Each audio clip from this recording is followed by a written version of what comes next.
Well, good morning. You know, recently I've been sitting around just thinking about my life. Sometimes I do that. And it brought me to some really important crossroads, and I want to share one of them with you this morning.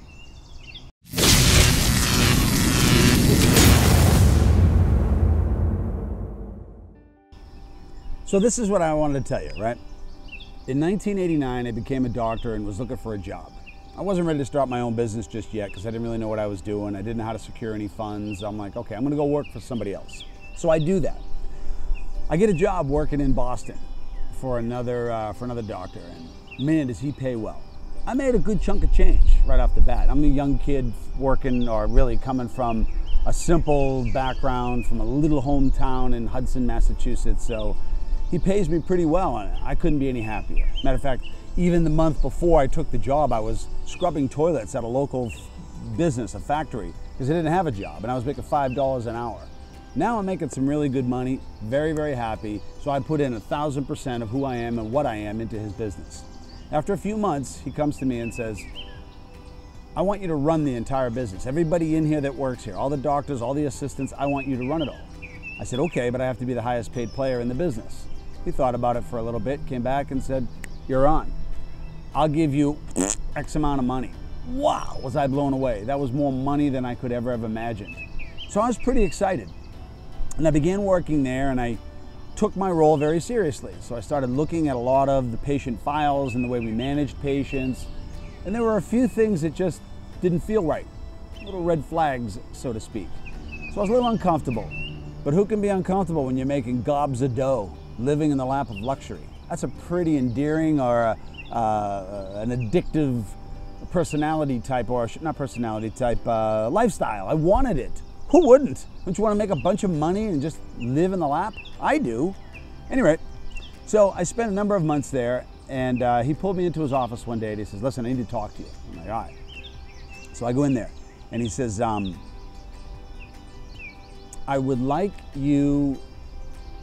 like to put you in your own business, and I want to fund it. I'm going to put you downtown here in Boston. And I'm going to do everything to make this go.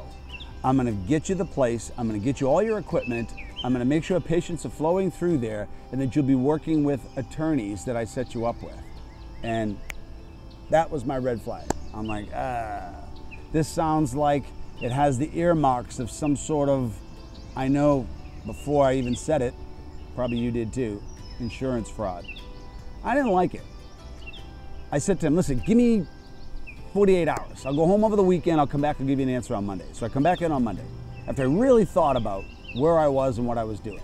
I walked in, sat down, shook his hand. He said, so what did you decide? I said, today's my last day. He goes, good, then we're all set. We're going to work in Boston. I said, no, I'm actually leaving. I'm out of here. He was floored. He goes, what do you mean? I go, this isn't what I signed up for. What I really, truly wanted was I wanted to help people, and I needed to treat them in a way that I felt really comfortable doing, and I wasn't doing it there. Okay, so I leave. I go home. I begin to start the process of developing my own business, my own little piece of the world, so I can help people. So I'm about 6 months into this, and my practice is booming. I've got so many people in the waiting room. All my treatment rooms are filled. I'm in my back office on the phone in a meeting with an attorney of all things. And the door opens up, and my sister, who was running my business at the time, she said, in a frantic mode, get off the phone, get off the phone. I'm like, I'm on the phone with an attorney. I'm trying to settle this case so we can move on. She goes, the FBI is here, and so is the Federal Fraud Bureau.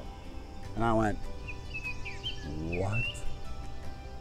You gotta be kidding me. What do you mean, the FBI? She says, listen, they wanna talk to you, and they don't look happy. Holy crap. I get up, hang up that phone, I go out to the front office, and there they are. 6'5", black trench coats and badges. I'm like, oh my God, my patients saw it. Everybody in that office knew something bad was going on. So I didn't know what to do. I said to the guys, listen, I'm kind of in the middle right now of taking care of all these people, and it's not fair that I just tell them to leave to attend to you. He goes, don't worry. What time do you finish? What time do you break for lunch? I said, well, noontime. It's now 11. They said, we'll go get a coffee. We'll be back. make sure you're here. They come back, they sit me down for 3 hours. I have a chat with them. And what do they want to know? They want to know what the heck was going on in that office that I worked in, because now they have that doctor up on charges of insurance fraud. And it's become a big, big deal. And I'm getting grilled, right? I'm getting grilled hardcore because they're trying to grill him and they can't get anything. So they want to get his right-hand man, me, and see what I know. And if they can't get him, they're going to make sure they get me, because as you know, in politics and in government, somebody has to pay the price. That's just the way it goes. So within a month, I get subpoenaed to come downtown Boston and meet at the Federal Building to meet both factions, both the Federal Fraud Bureau and the FBI. In walks the Assistant Attorney General of the United States, and it is filled with people who do not look happy, and I'm getting grilled. I'm like, what? I said, listen, I didn't do anything. I just went in there, did my job, started to notice there were things I didn't like, and I left. Wasn't good enough for them. So they grilled me harder and harder and harder, week after week, month after month. It went on for 3 years. My patients didn't know any of this. I was really sworn to secrecy. And eventually I had to get an attorney, a criminal attorney, which cost me big bucks, just to save my own reputation and save my own ass, so to speak. I had done nothing, but there was no way I was going in there without protection. So after 3 years, a crap load of money, I finally am out of there. I got my tail between my legs. I'm exhausted. It scared the hell out of me. 27 years of age. 2 weeks later, I get a call from the IRS. Of course, the IRS. Now they want to do an audit. 3-week audit in my practice. Ripping through every single thing they can to find something to sink me on now. They find nothing. Matter of fact, they said, this is the cleanest office we've ever been in. Good for you. And I was like, yeah, well, don't let the door hit you. Man, what a tumultuous time in life. What a tumultuous time. Now, I know you're probably thinking, well, what is the moral of that story, Doc? Well, when that money came up and I had an opportunity to take that money and go, I turned it down. Why? It had something to do with my gut feeling, and that's the point that I want you to know today. Somewhere inside of you is some sort of a moral character. I don't know where you got yours or how you developed it, but if you have any semblance of humanity, you know right from wrong, and so did I. I knew something was amiss there. There's no way he could pay me the amount of money. He was talking millions of dollars for me to go downtown and work there. I would buy him out after 5 years for $1 million. I thought, how can that happen? Well, it can happen if there is insurance fraud going on and big checks are coming into your office. Knowing that, I said, nah, I can't do it. Matter of fact, that day that I left his office, he looked at me and he said, you will never make big money in this business. I sat for a moment, I looked at him and I said, I can live with that. That I can live with. Because I really just wanted to help people. And after all these years, he went to jail. He's no longer has a license to treat humans, patients. And here I am, doing YouTube videos with a 30-year career. Your moral compass and your gut is really the most important thing you'll have. Sure, you should get counsel and talk to other people. I did, my family. But at the end of the day, you see, I had already made that choice and that decision on my own. The chance to share with my family was, what do I do now that it's already happened? And I remember my dad saying to me, you've already made your bed, now sleep in it. But it was a good bed, and I made it correctly because I walked away from it. I knew deep inside that my gut was saying, you can make your own money. You can have your own world. Why should you fulfill someone else's dream? Fulfill your own damn dream. That's what was resonating within me. Now, all these years later, I'm still doing what I love because I trusted who I was. I didn't second guess it. I didn't care what other people thought. I just simply said to him, no, I'll go start my own business. And I did it. So, the thing that I wanted you to know about that story is I was young, impressionable. It hurt. I was confused. All these negative and these powerful emotions that were ready to uproot my life, they all came back to the one fateful decision that I made. And therefore I realized that in my lifetime, the choices that I make have massive implications, not only in my life, but in others around me.